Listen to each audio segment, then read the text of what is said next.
berbeda pada saat Telkom masuk ke data center, berbeda dengan perusahaan-perusahaan yang mereka berbisnis di sana. Kenapa?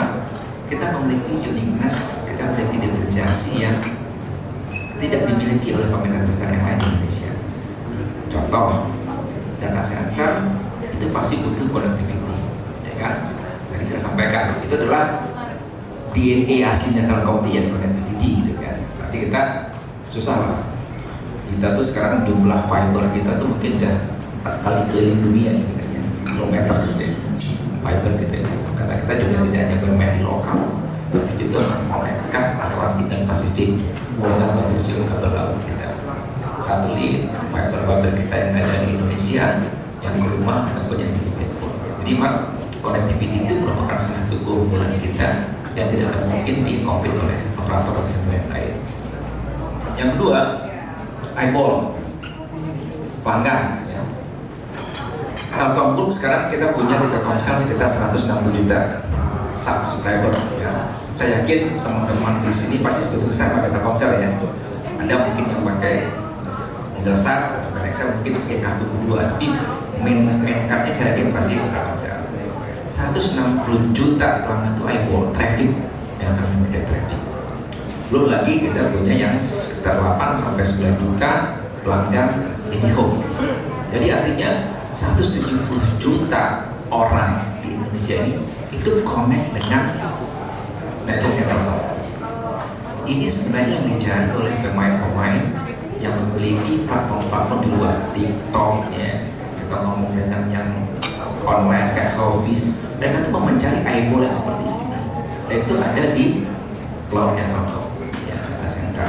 Sehingga emang inilah yang buat kita keyakinan bahwa Telkom bisa mendeliver service data center ini berbeda dengan pemain lainnya.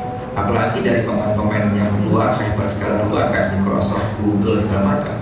Mereka justru mencari partner yang seperti Telkom yang kuat di connectivity dan juga memiliki traffic yang kuat dari hyper.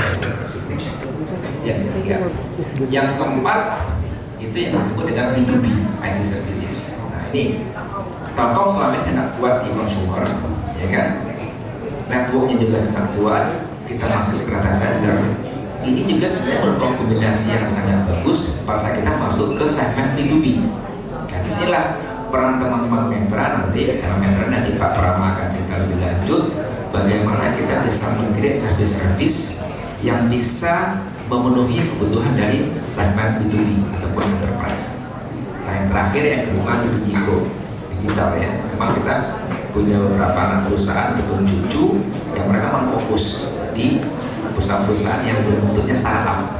Apalagi kita juga punya satu anak perusahaan yang namanya MDI. MDI ini adalah venture company.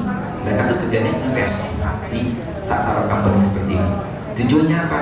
Untuk melengkapi ekosistem yang ada di bisnis digital.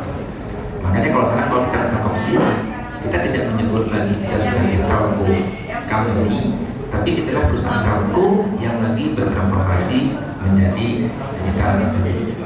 Pada saat kita ngomong digital, strategi itu adalah ekosistem. Nah, itulah tadi yang saya sampaikan. Kita punya connectivity-nya, kita punya traffic-nya, kita punya eyeball-nya, kita punya platformnya. Itulah nanti yang akan mencoba mengintegrasikan dari hulu ke hilir semua yang disebut dengan ekonomi berbasis digital. Nah inilah teman-teman yang kita maksud dengan transformasi ya, yang 5PM tadi, 5 World Movement. Tantangannya juga sangat luar biasa. Kenapa saya sebut sangat biasa? Karena Telkom memasuki bisnis-bisnis yang sebenarnya bukan aslinya DNA-nya Telkom. Aslinya itu kan connectivity ya, network. Jadi pas kita ngomong platform ya, pas kita ngomong healthcare, kita ngomong data center, kita ngomong digital, kita ngomong IT services, itu bukan aslinya Telkom, bukan belakangnya Telkom. Makanya strateginya memang kita nggak lakukan itu sendiri, tapi kita melakukan dengan cara berpartner.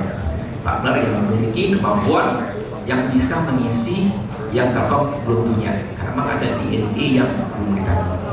Jadi dengan begitu diharapkan nanti adanya kekuatan ya dari partner kita, dari kekuatan Telkom untuk menjadi suatu kekuatan baru, menjadi DNA baru yang membuat memang Telkom nanti bisa menjadi digital company. Nah begitu.